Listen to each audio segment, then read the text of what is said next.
में भी लिस्टिंग हो चुकी है। 425 का इशू प्राइस था और उसके सामने हमने 430 रुपए पर लिस्टिंग होती हुई दिखी।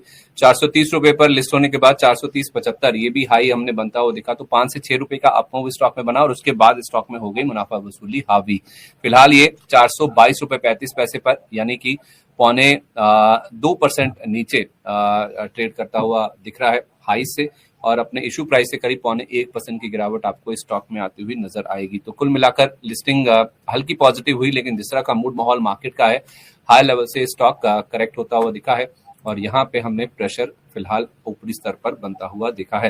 तो अगर आपके पास भी क्वालिटी पावर का शेयर है तो अपने सवाल आप हमें शेयर कीजिए। मैं आपके जो सवालों के जो जवाब है वो लेने की कोशिश करूंगा। अंकित सर वैसे कह ही रहे हैं कि वैसे बिजनेस में कोई ऐसी दिक्कत की बात नहीं है, बिजनेस मॉडल बहुत ही बढ़िया है, आप चाहें तो इसमें ऐड भी कर सकते हैं। अगर आपका लिस्टिंग गेन्स को लेकर व्यू था तो आपको जरूर निराशा हुई होगी, क्योंकि लिस्टिंग पर कुछ ऐसा खास अच्छा मूव नहीं बनता हुआ दिखा है। लेकिन सर जिनको लंबी अवधि के लिए लेना था, जो रुक गए बाजार का मूड माहौल देखते हुए, क्या वो गिरावट पर एंटर कर सकते हैं? कोई ऐप लेवल, अच्छा लेवल जो कि एंट्री के लिए काफी अच्छा हो, जब आप लॉन्ग टर्म के लिए कह रहे हैं? तो देखिए अभी क्या है, वो लेवल प्रेडिक्ट करना बहुत मुश्किल है क्योंकि चार्ट हमारे पास है नहीं। ये कहां पे सपोर्ट लेता है ये कहना मुश्किल है। वेरी फ्रैंकली मैं तो ये कहूंगा कि आप अगर 100 शेयर खरीदना चाह रहे थे तो मान लीजिए 100 में से 10 अभी यहां खरीद लीजिए, और अगर करेक्ट करता है, करेक्ट करके एट अराउंड 390 लेवल्स के आसपास आता है तो वहां पे और थोड़ा सा खरीदेगा। मतलब बहुत हाइपोथेटिकल लेवल्स हैं, till the time you don't have the chart ये कहना बड़ा मुश्किल होगा कि कहां सपोर्ट मिलेगा, कहां रेजिस्टेंस मिलेगा। हल्की सी बाइंग कर लें, जो भी आपको बाइंग करनी है, buy only 10% of it, but long term के लिए don't expect any miracle happening. Market एक अलग मूड माहौल में है, ये शेयर में थोड़ा सा टाइम आपको देना पड़ेगा।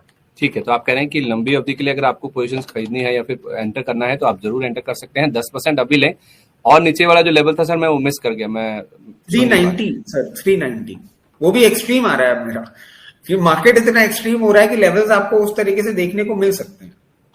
खराब है, बिजनेस को लेकर कोई दिक्कत नहीं है, तो इसमें लंबी अवधि का व्यू लेके चलिए। जैसे जैसे पावर की डिमांड बढ़ेगी, इनके प्रोडक्ट्स की भी मांग बढ़ती हुई दिखेगी, तो आपका लॉन्ग टर्म का नजरिया होना चाहिए। थोड़ा समय आपको देना पड़ेगा, इसलिए आप चाहें तो इस स्टॉक में लंबी अवधि के लिए धीरे धीरे खरीदारी करके चल सकते हैं। आज 425 रुपए के इशू प्राइस वाला शेयर 430 पर खुला था और अब ये 420 रुपए के भी नीचे आता हुआ दिखा। 416 रुपए 15 पैसे का इसमें लो बनता हुआ दिखा है। तो अगर आप केवल लिस्टिंग गेन के लिए घुसे थे तो जो लेवल मिला आपको, जो प्रॉफिट मिला लेकर निकल जाना चाहिए था। लेकिन लंबी अवधि का व्यू है तो आप टुकड़ों में 10-10% करके, 100 रुपए लगाने तो 10-10 रुपए करके आप इसमें जरूर निवेश करके चल सकते हो।